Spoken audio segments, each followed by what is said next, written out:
Simon, thank you for coming. Please sit down. The promotions committee is strangely quiet today.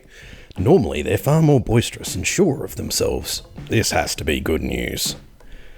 Now, Simon, as you know, there's a vacancy for a senior operator in the computer centre following the tragic accident in the staff showers.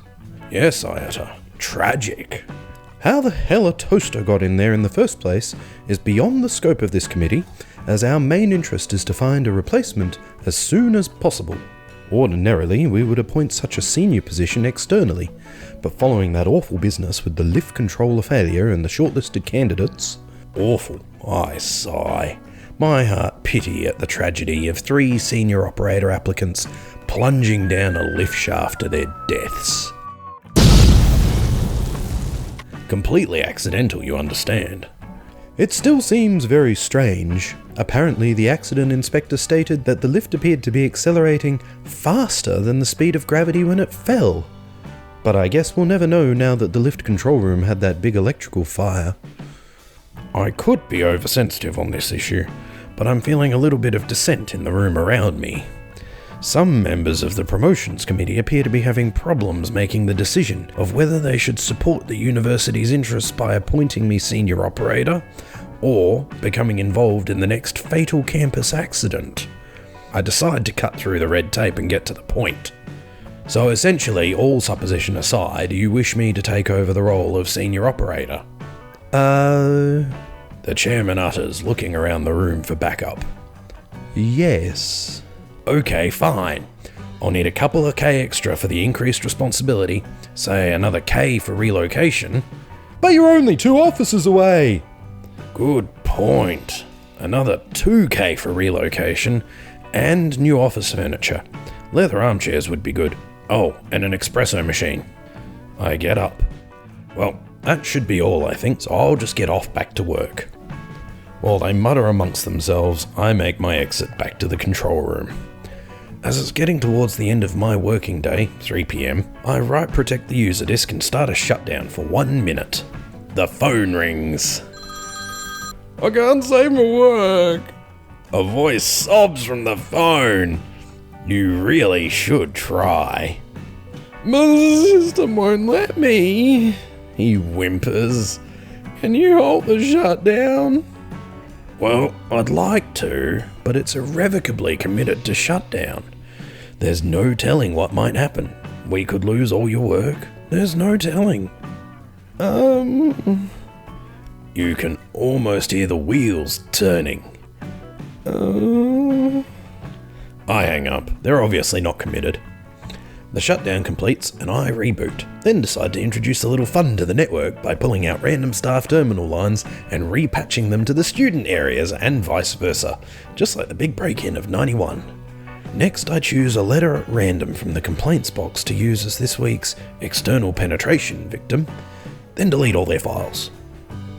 I decide to get into something new. I break out the telephone serviceman's handset and wander into the comms room and start eavesdropping on people's conversations. Most of it is crap, but it gives me an idea. Pipe it all through voice recognition and look for words including my name for security purposes, a sexual encounter, or live chickens. Definite possibilities.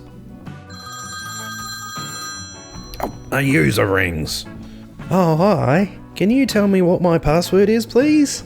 I'm sorry, I say for the 1 billionth time.